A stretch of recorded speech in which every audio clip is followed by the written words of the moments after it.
Okay, let's look at the third theorist and theory in the behaviorist family that we are going to have lots of applications to learning through technology, and that is Albert Bandura's idea of modeling. And Bandura was a student of Skinner's and broke from Skinner because Skinner believed that all learning happened through the direct consequences, through the operant conditioning that he described, of consequences that happen to you, to the animal or the person when the behavior was emitted. But Bandura realized that people, and probably some of the higher animals, but certainly people, often learned from watching the consequences to other people. In other words, it didn't have to be a punishment or a reward to yourself. You could learn by watching other people's behavior and whether it was punished or rewarded. And one of the first set of experiments he did is called the Bobo doll experiments. You have actual footage from those in your optionals, and if you have any time to watch them, they're hysterical. You can see a couple of frames from them here on the right. What he did is he had videos made of a woman just attacking, beating the heck out of this Bobo doll. Bobo dolls being those things you knock down and they pop back up again. And this was in the 1950s, so the woman is wearing hose and heels and a skirt. It's kind of funny looking.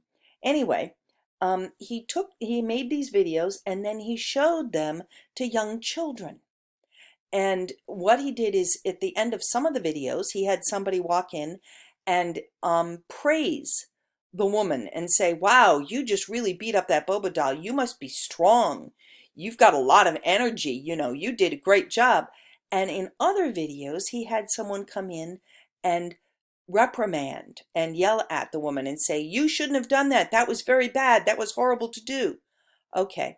And he showed these different videos to very young children. And what he found is that young children could imitate the behavior they had seen on the video if the model was praised. But if the model was punished by being yelled at and reprimanded and was told she would be punished, they wouldn't repeat the behavior. So they learned not from consequences that happened to themselves, but consequences that they saw happening to other people. Okay? And then he took this one step further, and in doing all this, of course, Bandura is moving us out of the absolute behaviorist model, isn't he? Because the behaviorists don't pay any attention to what's going on inside your head. B.F. Skinner called the brain and the mind the black box. He didn't care what happened in the black box. He only cared about stimulus input and behavior output. Okay?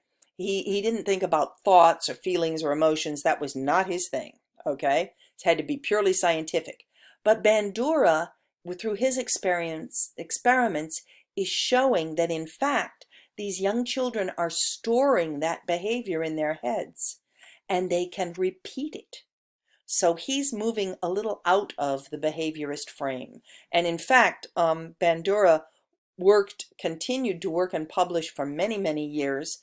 And he ended his career as a flaming constructivist. Okay? So when we get into that, he changed his views over many years. And this was the beginning, when he broke away from Skinner. And the second experiment he did, which was really even more interesting, is that when he showed the video with the model praised, the children would go in and he'd put them in the room with the Bobo doll and they would repeat the behavior. But when the model was punished, the children wouldn't repeat the behavior. But if somebody told them, "Oh, that was a mistake. It was really okay that she did that. In fact, she got a reward for it. She got a treat or a candy or something," then they could go into the room and they would repeat the behavior. In other words, he showed that they had stored that behavior in their minds, and even when it didn't show right away, under the right conditions, it showed up. So, modeling, and otherwise known as vicarious reinforcement, is a really important concept in when we start doing professional development with people on technology. It's a very important concept with technology adoption. and willingness to use technology, because teachers or professionals see what happens to other people when they use technology. And so the reason it's really important is two places. First of all, if you are working with teachers, as in fact I am working with many of you who are teachers, or you're working with other professionals that you want to start using technology and adopting technology, then you have to use it yourself. You can't stand up there and lecture on how people ought to use multiple forms of communication and then not use them yourself. You can't. The best way to get people to integrate technology is to demonstrate it. And the second thing that's really powerful about modeling is that you get some early adopters, people who start off trying it. And if they end up in trouble because it doesn't work perfectly the first time, which is, I mean, let's face it, the first time you try anything, it often doesn't work right, right? Okay. But if you're in a school or a business where, okay, the first time they tried this technology and rolled it out, it didn't work very well, and they're landed on and they're in big trouble, then nobody's going to have a lot of desire to try new stuff, are they? Nobody's going to take that chance.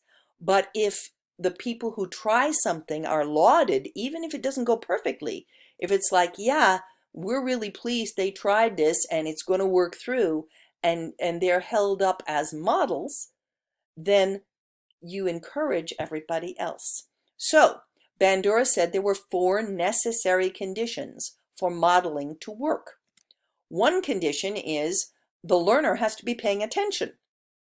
If the kids weren't watching the video, which they did because it was a very funny video watching this big lady beat up this Bobo doll, but if the kids hadn't been watching it, they would not have learned the behavior. So you have to get people's attention for modeling. The second thing is they have to retain what they saw modeled, which means they have to be able to encode it, and there has to be good storage. They have to store it. Okay, and now we're moving a little into information processing, which we'll look at next week. But what that means is that if you see something modeled and you have no idea what's going on, have you ever sat and watched somebody play a video game that you didn't understand at all, or use a technology that you didn't understand at all? And they showed you, oh, you just go over here and then you do that and you hit that. Well, you couldn't encode that and store it, could you? Because it didn't make sense to you. So it has to be something that makes sense, that you can understand in order for you to store that behavior, to be able to reproduce it. Third thing is you have to be able to produce it. This is a problem I have with video games. I told you I like video games, but I don't like all video games. My son is a major gamer. He loves them. Okay, there's a lot of games he plays that I cannot play because my reaction time isn't fast enough. I just can't manipulate all. He plays mostly on computers, but especially if we're using consoles, I can't manipulate all those buttons and levers and everything fast enough. So even when I can watch it and see what I should be doing, and I can retain it, which isn't that often, but if I can, and store it, I just can't physically produce it. And you see this in schools all the time.